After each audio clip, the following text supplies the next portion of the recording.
वैज्ञानिकों ने ना अभी हाल ही में एलियन स्काईज की सबसे डिटेल्ड पिक्चर को कैप्चर किया है और जो उन्होंने पाया है उससे आपका दिमाग कंप्लीटली ब्लो हो जाएगा। मिलिए YSES-1 सिस्टम से, जिसमें दो बेहद मैसिव प्लैनेट्स देखे गए हैं। इनमें से जो दूसरे नंबर का ग्रह है वो हमारे जुपिटर से ऑलमोस्ट 14 गुना तक भारी है।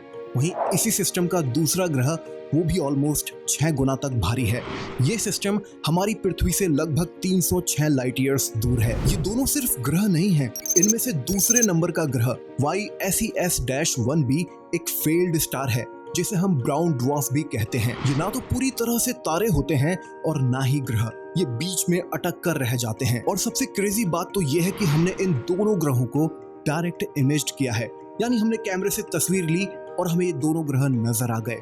अब तक 6000 से ज्यादा ग्रह खोजे जा चुके हैं, जिनमें से 80 को ही डायरेक्ट इमेज्ड किया जा सका है। ऐसा क्यों? क्योंकि तारों की रोशनी भयानक लेवल पर होती है और इनके अराउंड छोटे छोटे ग्रहों को स्पॉट कर पाना बहुत ही मुश्किल काम होता है। ये बिल्कुल वैसा ही है कि 300 मील की दूरी पर एक लाइट हाउस के करीब आपको एक छोटी सी मक्खी को देखना है, लेकिन जेम्स वेब स्पेस टेलीस्कोप ने ना सब कुछ बदल कर रख दिया।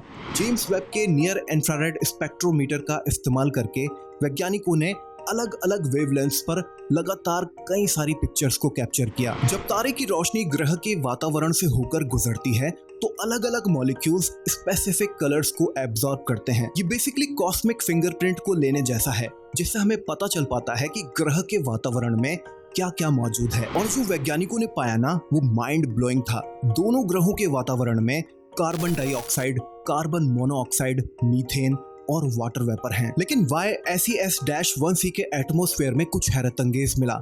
छोटे सिलिकेट रेतीले पार्टिकल्स के बादल, जिनमें आयरन ट्रेसेस मिले, जो कि बादलों से रेन डाउन हो रहे हैं, यानी बारिश की तरह गिर रहे हैं। दूसरे नंबर का जो ग्रह है वो ओलिवन नाम की डस्ट से घिरा हुआ है। ये वही मिनरल है जो यहाँ पृथ्वी पर पेरिडोट नाम के जेमस्टोन्स क्रिएट करता है। लेकिन इस सिस्टम में रहस्य ये है कि इस डस्ट को मिलियंस ऑफ ईयर्स पहले सेटल डाउन होकर गायब हो जाना चाहिए था। वैज्ञानिकों का तर्क है कि हम इस सिस्टम में शायद किसी कॉस्मिक कोलिजन के बाद के दृश्य देख रहे हैं, जिसकी वजह से ही यहाँ पर उथल पुथल मची हुई है। वैसे अगर आपको मौका मिलता तो क्या आप इस सिस्टम को करीब से देखना चाहते? नीचे कमेंट कीजिए, चैनल को सब्सक्राइब भी कीजिए।